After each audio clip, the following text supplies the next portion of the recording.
Sir, I am renushwar. I am from BMTC Bangalore. I have chosen the subject of structuring of feeder bus services of metro as a case study in Bangalore, because generally what happens is in all the metros I should say that the feeder service system is not effective and it's not at all functional. Thereby the public transport is not being promoted in an effective manner. That's why as an academic interest also and as a learning for me, I have chosen the subject of how to structure a feeder services and what are the indicators we have to keep in mind while formulation of the routes, network, and also in deciding the frequency and all. In that context, actually, even in STUs also, there is no systematic approach or a mechanism to evolve feeder services in the either to the in the trunk route fashions or trunk route and hub and spoke model, or in the feeder services to the metro. So that way, this will. I thought that this study will help me personally to understand the procedure and systems, and also to revise the existing feeder systems services in the Bangalore metro services. So in that context, just I would like to mention in that regard, sir, Bangalore Brihat Mahanagarapalika was formed in January 2007, comprising of 7 CMCs and 1 TMC and 41 villages, and that is the background of Bangalore. Yeah. Yes, sir. Yes, sir. This is my objective of the study, sir, to address the bus network design and scheduling problem, as I mentioned. And my objective is to promote mass transport and better connectivity for metro users by indicating bus services and metro services. Channeling public transport routing into more focused and high demand corridors. Improvement of access to captive users and attraction of non-captive users to the network. In this regard, as I just mentioned, that which are the potential areas, which are the missing links, and which are the people, how many people are using the public transport and who are not using the public transport. That kind of systematic approach to evolve and formulate the routes accordingly and to rationalize the routes is my objective, sir. In this regard, at present, Bangalore is having about 15 million people into the each year. They are migrating to the Bangalore city, and continuing migration linked to the new jobs and opportunities is one of the reason. And thereby, the Bangalore has grown enormously and unregulated fashion, and the urban sprawl has resulted in. At present, the population of Bangalore is estimated about 120 lakhs. And this is the growth of Bangalore, and this is the modal share of the public transport at present. In generally of taking to 7 major cities, it is the 23, it is a typographical error, it is 23% in the public transportation in the 7 major cities on average. But in Bangalore, it is 43%. That's also a typographical error. It is a 43% in fact. So 43% of the Bangalore population are using public transport, that's the bus system. And the point of concern here is the 42%, which is private vehicles. This is the area which we have to concentrate, and there is a scope for BMTC to shift them from private transport to public transport. And this is the Bangalore metro service, sir. This is a recent introduction. In 2007 April it was commissioned, and now the north east-west corridor has been completed from Bayapanahalli to Mysore Road, Nayandahalli, and it comprises about 18.2 kilometers route length, and it is done in 3 stages. In the initial stage, it was done only from Bayapanahalli to MG Road. At that point of time, we introduced about 60 routes, 60 buses in 12 routes. But all those feeder services were not doing well, and they were not patronized because of because that metro service was not connecting to any important corridor as such, because it was in piecemeal. Subsequently, in April 2016, the full length of the reach east-west corridor was commissioned, and at present they are operating morning 6 to 22 hours, and at the headway of 10 minutes frequency on an average, but in peak hours it is 6 minutes. And average load people traveling in the metro is 1.2 lakhs in east-west corridor alone. So that's how the BMRC is operating. That is the potential where we have a scope for introduction of a BMTC feeder services for this east-west corridor. That's 1.2 lakh is proposed. no, it is actual usage. Current Yeah, current metro 1.2 lakhs on average in east-west corridor. What is the length of east-west? It is 18.2 kilometers, and with 17 stations are there. And in the Bangalore metro station, in my as a learning part, I have observed about the while identifying the parameters for formulating the feeder services. The metro BMRCL has forgotten to provide an infrastructure facility to integrate the bus service system in the metro rail system. That's the one major drawback in the whole system as of now. But we have succeeded in getting it done in the REACH 2 project. BMTC has succeeded in that with the help of DULT.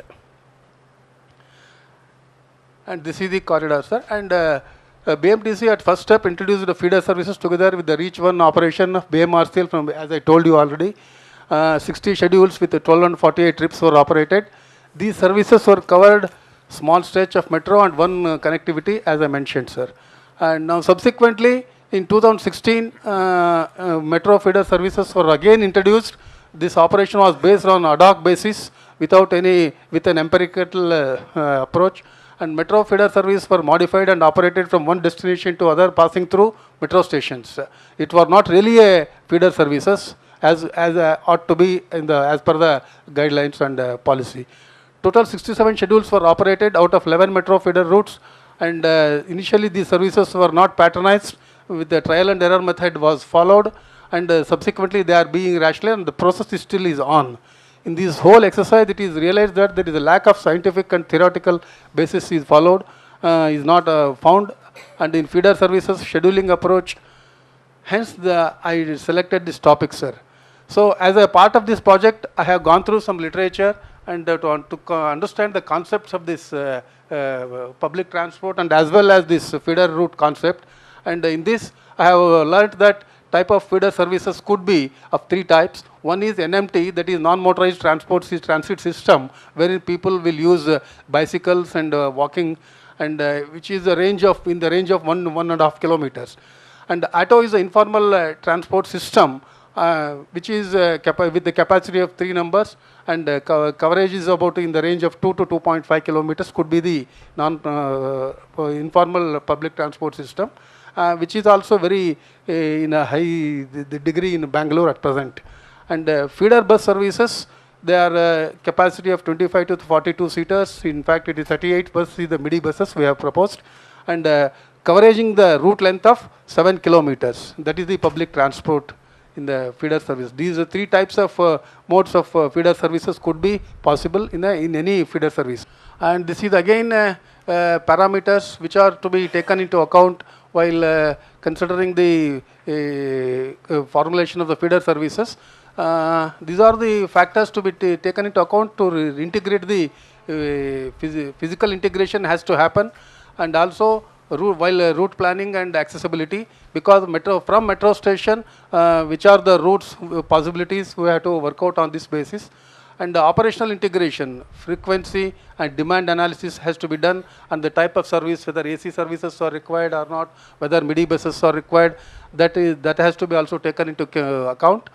And cost of operations also has to be kept in mind, and fare integration. And we have also working out on this fare integration with BMRCL. Common mobility card is on the card, and it is going to come shortly. And even the government is also pursuing BMRCL, but there are some technical and legal issues coming up in this regard. So again, this is again how the feeder services are. That is the features we are trying to understand. This is also taken from one literature from the journal, and this explains how the feeder services are. And these are the general challenges we come across while formulating the feeder services, including because we did it without conducting a OD survey. Now, I have, as per the interactions with the mentor and all, we have formulated a questionnaire, and I am conducting a OD survey, and I physically visited the metro route line, and where are the possibilities, what are the constraints I have come across to operate the feeder services. On that line we have worked out, And though Bayapnalli is a terminal point, we are not able to give feeder services from Bayapnalli point in BMRCL because in Bangalore metropolitan, because there are no infrastructural facilities provided there. Even a bus, one bus cannot be stopped, and there is no right of way in Bayapnalli. And if one BMTC bus stops there, the whole traffic will get jammed. That is the situation. So we have selected SV metro station, Swami Vivekananda metro station, wherein there is some possibility of parking 1, 2, 3 buses, and from where we could operate the feeder services. That's how one exercise we could do. And also we have rationalized the services, taking into account depending on the public demands as and when it comes on ad hoc basis.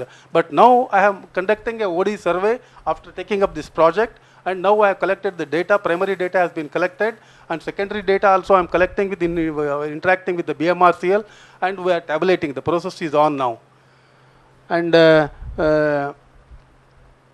I am also studying why people are not using metro and public BMTC for either among the metro users and among the non-users of metros. Because why they are not using bus system, I want to understand. That's why that's also part of my survey questionnaire, and so that out of that I will how I have to improve upon my feeder services, I will understand out of that. And these are the parameters which again I have to keep it in mind, because once earlier this thing I had formulated the routes of 29 to 30 kilometers route length, which is not feasible and advisable while formulating the feeder survey, I came to know. So thereby accordingly we have reduced the route length, and frequency has been maintained. But in fact, in Bangalore, we are not able to maintain the reliability and frequency and punctuality because of the uncertainty of the traffic condition in Bangalore today. So thereby, again, that is one of the major challenge for us in BMTC to ensure the punctuality of the feeder services at metro stations. And even fare is also one more challenge for us because BMTC fares are little on a higher side, and thereby these autos are unauthorizedly and competing with the BMTC public transport system. That's also one major reason for us. And we are not able to perform the kilometers because in the feeder services we will not be able to cover the targeted kilometers, and which will again result in a cost escalation in the operations point of view. And these are the parameters which I have kept in mind now, and these are again a theoretical issue, as I mentioned, sir, and the potential trip attractors we have to identify now, which are the areas from where we have to formulate the routes, and these are the right of way infrastructure facility available in that catchment area, from where we have to formulate the feeder services can be understood with this. And these are all again borrowed from, I will indicate the sources of these slides.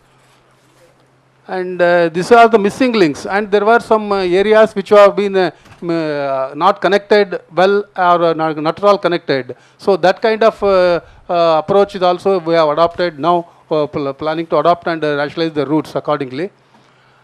So like this, planning a feeder bus system, we have to estimate the demand, and based on the data collection we are doing it.